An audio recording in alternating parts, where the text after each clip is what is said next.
going on in the Gulf? Well, it's all staged. It's all staged. They had, as you said, very strange, the Bureau of Land Management on there 2 hours before the bomb went off, and they were doing a very uncharacteristic inspection of an oil rig, which the Bureau of Land Management doesn't do. And then 2 hours after they left, the bomb went off and blew up the oil rig. You know, so it was all a false flag operation to help the oil barons make more money and stop the finding of oil in these offshore oil rigs. Because they're monopoly men, just like BP gets 80% of the Alaskan oil. Right. And, of course, they're the big carbon tax pushers. But was this a military source, a police source? Was it one source, multiple sources? I mean, give us an idea. It was multiple sources. And let me get my timeline right. When did you first start getting this intel? Oh, about a month ago. Yeah, about a month ago. And all the people that I talked to and contacted, and they contacted me, are scared to death of being executed if anybody finds out that they talked to me about it. Yeah. And as you say, Zach Zimmerman is the one that put out that the Bureau of Land Management did an uncharacteristic surprise inspection the day the oil rig blew up. And they were on that oil rig. The Bureau of Land Management doesn't do oil rig inspections, but they were on this one, and 2 hours after they left, it blew up. So these sources that have contacted me believe that it was all a false flag operation to also fill the concentration camps.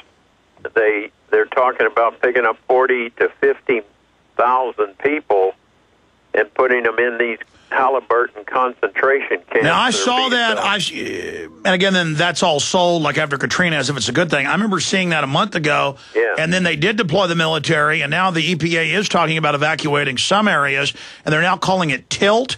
Reuters and others are reporting that people are getting sick. 2 of the workers have died. A captain's committed suicide. So we know they've been lying about the toxicity. Right. But my intel is they are at least exacerbating this to get their carbon tax passed. And now Obama, Barry Soetoro, is out promoting that. It's also a smokescreen for the Iran attack they've got geared up. But specifically, you know, you have broken many government documents in the past, literally hundreds of times. The Phoenix memo back in '98 saying patriots and gun owners were terrorists. You know, just a new version of that we got from law enforcement last year, MIAC and Homeland Security reports. So, I mean, Jack, you have broken a lot of key news, and we respect your sources. But, I mean, any other details that they can that your sources gave you? I mean, were these eyewitnesses, or were they told by other law enforcement? Or, I mean, give us as much specifics as you can. Well, they just said that they were in meetings where this was talked about, blowing up this oil rig. And, of course, the oil barons are part of the communist Zionist controllers of our nation today. And they were in meetings talking about they were going to blow this thing up. So we had Wachovia, who is owned by Wells Fargo Bank, sell 2.5 million shares 2 weeks before it blew up. Swiss bank UBS sold 2 million shares, 97% of their stock, and Wachovia sold 98% of their BP stock. And Goldman Sachs sold 44% of their BP stock. And Tony Hayward, the CEO of BP, that's been on the news a lot today, sold all of his stock, 1.4 million worth of BP stock, just a couple weeks before the bomb went off. So it's the same as 9/11, brother. I thought it was 33%, but then I read he had sold even more later. And Goldman Sachs sold 44% of their stock. Right. But now, when you talk about Israel involvement, I hadn't really, I mean, federal government, BLM, I mean, this whole combine of interest wanting to push for. But I do see it as a distraction, as Israel and U.S. forces do openly say they may nuke Iran. And, boy, that's just going to be terrible. And then the Iranians say they're going to try to break the Gaza blockade, which is insane. And, I mean, we don't want war here. We want all these sides to stop what they're doing. So you specifically talked to sources, law enforcement, military, who were in meetings when they were talking about government blew it up or may have blown it up? Yeah. Or they were in meetings talking about how they were going to blow it up? How they were going to. This was before it happened. And so Halliburton was on that oil rig just hours before it blew up, and the Bureau of Land Management was there too.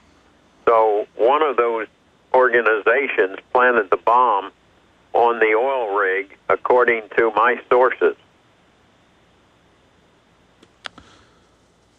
Wow, I wish those sources could. I would think they'd be in more danger not speaking out.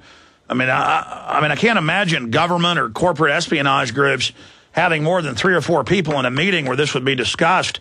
That's something you'd keep compartmentalized. So. Oh yes, it's definitely compartmentalized. But I have contacts. I had a top secret clearance during the Vietnam War and was back on these secret intel bases and made a lot of contacts with intel people. Weren't you in Cambodia?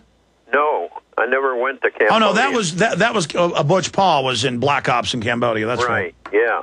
No, I wanted to. I was 17, 18 years of age when I was.